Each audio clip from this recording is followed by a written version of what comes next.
She says you have no chance if you keep playing like this. No, you won't. I'm pretty sure this one gives you a point for Shizune. I'm pretty sure this one also does nothing, just like with the introduce yourself to the class. So I'm gonna pick this one. It's likely that she's just trying to flake me out. Looking at the board again, I have a pretty good defense set up, and I'm not going to wreck it. Hold on. Let me get in the zone here so I can read. Get in the zone to read and not mess up every other word. Looking at the board again, I have a pretty good defense set up, and I'm not going to wreck it doing something reckless. A few turns later, I lose the game anyway. Good job, Hisao. Shizune adjusts her glasses victoriously and allows herself to tentatively pump a fist in the air in celebration. Wah ha ha ha ha! Hichan, you lost when you allowed me to take North America. North America doesn't really do anything in Risk. All it does is allow you to get South America, which is also not that useful, or you can attack Asia from one spot, which is also not that useful. I don't know, I'm not a Risk expert. Somebody probably should tell me if that's a good spot or not. Otherwise, I've been playing the game wrong, because I focus on Australia, Asia, and Britain. I mean, Hichan, not me. Getting control of North America is ambitious because it provides a 5-army oh. Well, yeah, it does that, but Asia gives you 7. But you can attack from 3 fronts, but you... What? Oh, yeah, Greenland. You can attack England, or Europe from Greenland, or Iceland, I mean. You know, Greenland, right? Yeah, Greenland. So you must defend them all. I thought you'd have more guts. How disappointing. Ambition, Hichan. Your play needs more daring. Ambition, ambition! I was really excited when you took South America, but then you switched to playing defensively just because you gained a small advantage. That's no good, Hichan. You didn't take enough risks. That's the name of the game. And when you did, you didn't follow through. That's terrible, Hichan. Damn. What's to her if I played too carefully? Doesn't he rub it in my face? Yes, literally rub it in my face. Come closer. I wonder if you'd be any good for the student council. No, I wouldn't. I wouldn't. See, I'm bad at games, so don't let me join. What's this, reverse psychology? I guess I don't have to worry about joining or not in that case. Giving up just like that? I expected more of you. Seriously, is Shizune trying to taunt me into joining the council? Besides, I don't even want to join. It's only my 2nd day. I can't make that kind of commitment. I haven't even taken a look at any other clubs yet, and these two, they're a little weird. You just figured that out? Dude, open your eyes, man. They're crazy. Fine, I'll consider joining the council, but I want to take a look at the clubs before I decide. Really, Hichan? You're not just saying that to make us feel better? Yeah, I'm just not sure that I want to. Aww. Okay, Hichan, but we're not going to give up so easily. You said maybe. There's still a chance you'll come around. Come on, we could really have fun. We could play more risks. And maybe one day you could beat me, unless we graduate before that. Hey. That doesn't make me feel any less reluctant about joining, you know. Wahahaha! Surely you aren't that horrible at board games. Maybe we can play a game you know then, to give you a handicap. I might have said that just to make you feel better after all. Aw, that's cold, Hichan. Nice move, Hisao. That was a good one. I take a glance at the clock on the wall and realize I've spent far longer playing Risk than I expect. That happens. That game takes a long time. Sorry, I think I have to go. I wanted to go to the library. It's not closed yet, is it? Shizune scratches her head and gestures at Misha. How hard can it be to determine whether the library is open? There's a clock right there on the wall. Well, Yuko is pretty crazy, so... It should be, unless the librarian is absent. It should be, unless the librarian is absent. I think you're right, Hichan. We think the library is open. It's on the 2nd floor. Can't miss it. Do you want us to show you where it is? No, thanks. It's okay. See you tomorrow. Bye-bye! One flight of stairs up and I run into problems. The 2nd floor hallway is a carbon copy of the 3rd floor one. Wide, of course, and plain, like only hallways can be. The problem is that the library's whereabouts are not as easily determined as one would think. The classrooms are marked with signs stating which class they belong to, but then there's a plethora of other unmarked rooms. Is the library one of them? Or is it just somewhere down the hallway? I think it would be obvious. The library usually has like a big door or at least a sign or something. At least that's how all the libraries around here work. Did I read that? I bet on the ladder and choose my direction at random. After I turn around the corner, an unmarked door draws my attention because it's not closed. It's not open either, though, just barely ajar, so I can see it's open and nothing else. It would make sense for a library door to be invitingly open, and while this one is not quite that, it's good enough. At the very least, it means that someone is inside, and I can ask for directions, no matter how embarrassing that is. I gingerly push on the center of the door with my fingertips, every muscle in my arm ready to pull back at a moment's notice. The feeling of being an outsider to the school can't be shaken from my mind, so much that I instinctively fear doing something wrong by entering. The door slowly creaks as if groaning from a deep sleep, and is much easier to open than I anticipated. Leaning over and poking my head even further inside to gain sight of the room as fast as possible, the meek "hello" on my lips is quickly snatched away. Here we go, guys! Here we go! Yeah! Woo! There she is. There she is. This is not what I was expecting. I mindlessly let the door to its full extent. What? Taking in the sight of the solitary figure taking center stage in the otherwise abandoned room. The situation steals my voice, leaving me standing at the doorway staring at the beautiful girl. Evidently having taken her time to assess the situation, the girl gently puts down her teacup and opens her eyes, but doesn't look at me. Hello there. May I help you? Hello there. May I help you? I can't do an accent. I'll just do like a breathy. Hello there. May I help you? I don't like that voice. We're going to be spending a lot of time with her. I'll figure something out by the next act, hopefully. Staring directly in front of herself, the movements of her lips seem to break the silence rather than the words. However, it's the soft, measured voice that reminds me she's a separate being from the room itself. Not only is she likely the tallest girl I've ever laid eyes on, but even among the foreigners I've met, she's strikingly distinct. Hi, sorry for just intruding, I was just kind of lost. She takes a moment to formulate a response before speaking. Every action she takes feels as if it's carefully choreographed beforehand. Care to take a seat? Unexpected, considering that I'm intruding upon her. Thanks. I slowly step towards the other seat opposite her, the girl resting the teacup and saucer on the wooden table in between. The way she doesn't track my movements with her head is telling. That, and the slight cloudiness to her eyes, means she must be at least partially blind like Kenji. Hopefully she's not partially super insane like Kenji is. Come to think of it, her voice doesn't have any detectable accent. Okay, good. Then I don't have to do an accent, like I would be able to anyway, no. I guess she must be half Japanese. As I take my seat, her composure takes me slightly off guard. Her air of relaxed confidence makes the silence entirely comfortable. I like silence like that, because when it's an awkward silence, that's just terrible. But when it's silence, and then two people understand each other, then it's just silent. It's peaceful, it's calm, there's no awkwardness. I like it. The calming atmosphere is so very different from the student council office. I take it you're a new student to Yamaku? Yeah, I just transferred in yesterday.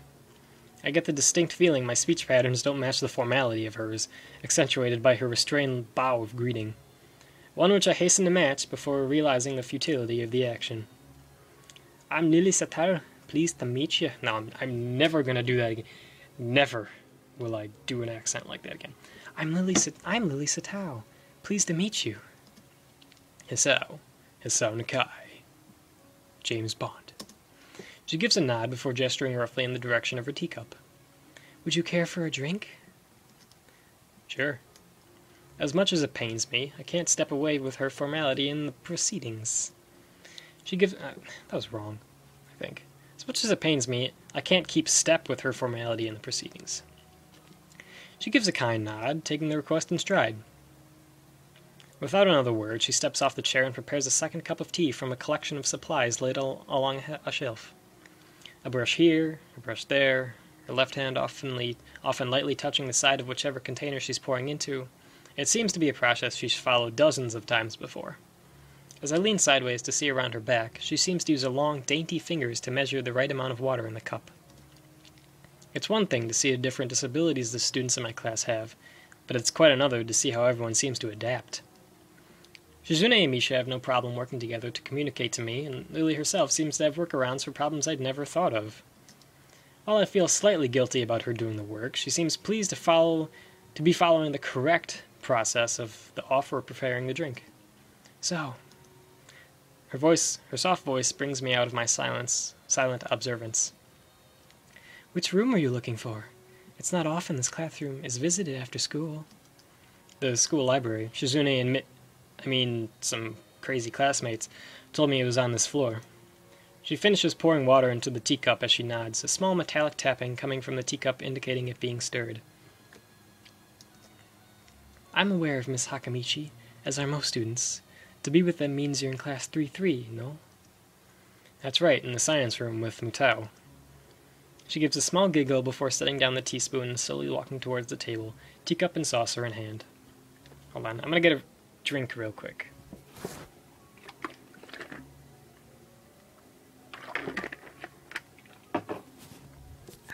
Okay. Because my throat is still killing me, but should be fine. He's quite a character. I imagine you'll come to like him. Most do. As she sets down the tea, I gently take it and have a sip. I'm really more of a coffee person, but this seems like a rather bad moment to bring it up. Nonetheless, the smell's quite nice. I hardly think it'd be hard to choke down. Thanks, Satao. It tastes really nice. She smiles and quickly waves her hand in front of her face. Lily, please, there's no need to be too formal. She says this in spite of her exceedingly well-bred speech. Oh well. I guess I should try and ask her about herself, as it really does seem as if she's catering to me. So, which class are you from? I imagine it's one of the third-year classes. Correct. I'm in class 3-2, which is on the third floor, same as yours. It's taught by Mr. Miyagi, and is specifically for both blind and partially blind students. I see. Oh god. Smooth, Hisao. Very smooth. Good job. I feel like slapping myself for the faux pas. Looking at her face, though, ow, she doesn't seem in the least bit put off by it. My, there's no need to change your speech on my account. Sure. Sorry, I guess I'm really showing my newness here. An environment like this would be a big change, so I can't fault you for it. While the same can't be said for everyone, many have come to terms with their conditions. A category which would include her, it seems, although too ready to jump ship from this particular topic, I segued into another. Sorry. Do you come here to drink tea often? It's a really nice place. Thinking on it, this might be her version of the place behind the school that I like to have lunch at. I come here fairly often during lunchtimes. My duties as class representative don't leave enough time for an official club, so a friend and I use this room for having tea. Class representative, huh? Compared to Shizune, her mannerisms seem to be almost completely opposite. While Shizune's blunt and fiercely driven, Lily seems relaxed and calm, almost aloof. Come to think of it, she might be useful for a less biased view of the school's clubs. What kind of clubs are there to join?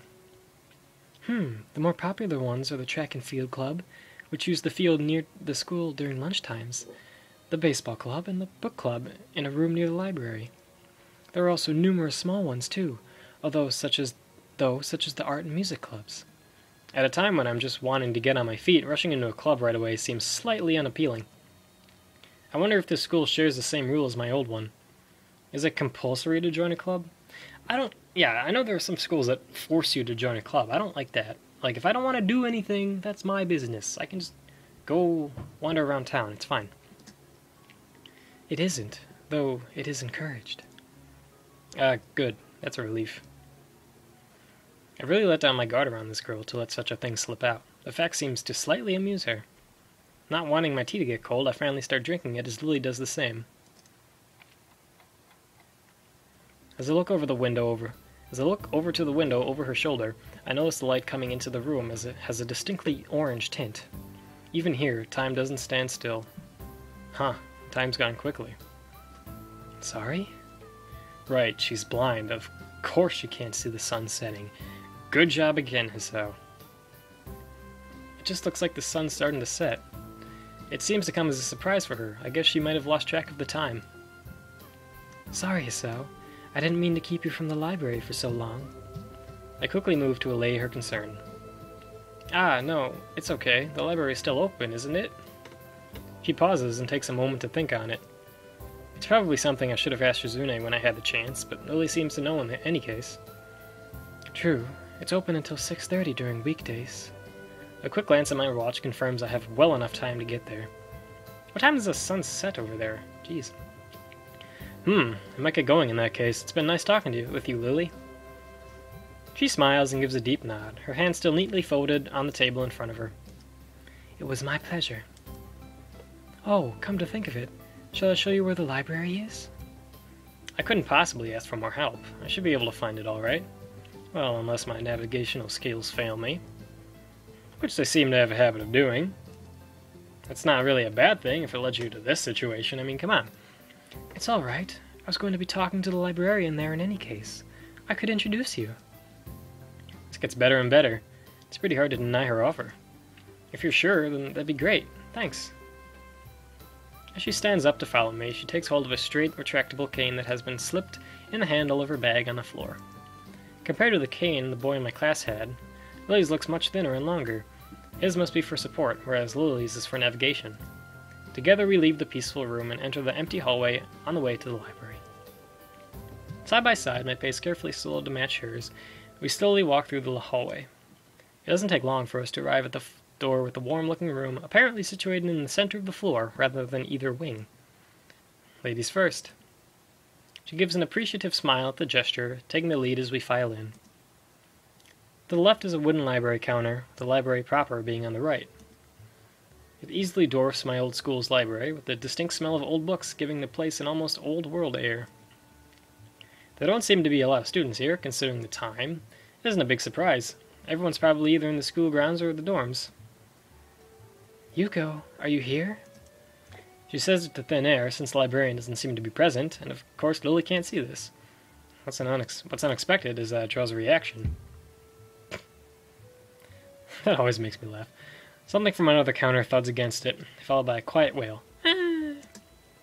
Ah. The origin, apparently the librarian, quickly crawls out and bounces up to extremely rigid attention. Hi, Lilly, how can I help you? Her voice is strained in a failing attempt to sound casual as she's rubbing the back of her head. Good afternoon. What happened just now? I heard a strange sound. It's nothing. I just hit my head. See, I dropped an eraser under my desk, and while I was looking for it, a pencil dropped, and when I was looking for both of them, you came and surprised me. Are you all right? I'm sorry, I couldn't know. It's okay. Sorry for making you worry. This is nothing. I've had worse happen to me. What is that implying? She's quick to reverse Lily's apologies, almost frantically trying to push aside the possibility that she could be in any way inconvenienced by bashing her head on the counter. Yes, worse things have happened. The girl fidgets with her fingers as Lilly doesn't seem to drop her concerned expression, and then she shuffles some papers around the counter for no reason. A little shorter than Lilly, replete with glasses, freckles, and a very troubled look, she seems to fit a library perfectly. Ah, Lilly, did you get my message? Message? Oh, the two imported books that arrived? Right, they finally came. I can't believe it took so long, but... Amidst her celebration, partially from managing to change the topic, I'm sure, she notices me from the corner of her eye and freezes on the spot when she does. Oh, no, I'm sorry for not noticing you before. Did you need to check out a book? Return one? I'm sorry. The way she can so quickly shift between moods is a little unsettling. He's with me, Yuko. This is Hisao, a new student. Hisao, this is Yuko, the school librarian. Pleased to meet you. Hisao, right, Hisao. Pleased to meet you too, Hisao. For a second, she visibly attempts to engrave the name on her mind so she won't forget. Yuko often arranges to import foreign books in Braille for me. Would you like to tell Hisao a little something about the library? Lily's innocent suggestion is met with an expression of abject terror. Please, Lilly, I can't. I don't know what he could be interested in. This is too much responsibility. How it's any responsibility at all, I don't get, but her Her objection is so sincere, I don't doubt for a second that she would rather disembowel herself on the spot than tell me where the light novels are. But... so there are a lot of books in Braille here? I attempt to save the day by asking the first thing that pops into my head. Here comes Hisao to save the day! It seems to work, at least partially, as Yuko seems to not exactly relax, but at least look slightly less tense. Well, I think about a third or fourth of Yamaku's library is either in Braille or audio. Makes sense, given all the blind students that'd be here. If it's only that, how come this library is so big in the first place? Well, we get a lot of new books regularly because the library is adequately endowed. That's probably why. I spend more on new books than on my salary, and that I'd have to organize and shelve all of them. It's so troublesome, and they weigh so much. I wish I could just quit this job. Very awkward silence follows this revelation of too much information. I'll go check the aisles then, if you don't mind. It's probably best for all of us if she doesn't keep talking to me. That is not very nice. Very well. Meanwhile, Yuko, I would have those books if it's all right with you. My first impression was right. The library is surprisingly big. Ambling down the narrow aisles, I studied the spines of the books in random order, occasionally sliding one out to read the blurb, taking it with me if it looks good. In a few moments, I have a respectable stack of books in my arms. I guess I'll never be stuck for choice in here. The normality of the library sinks in. Sure, there are large print and Braille books scattered throughout, but it is what it is. A library. It's as if the calm mood from the room I had tea with Lilly in snuck with us in here, unless it was here to begin with. Something about that puts me at ease, just like before. I reach the end of the aisle and find a collection of desks set up for study or personal reading. Going a little further, though, I discover a nice quiet corner at the back.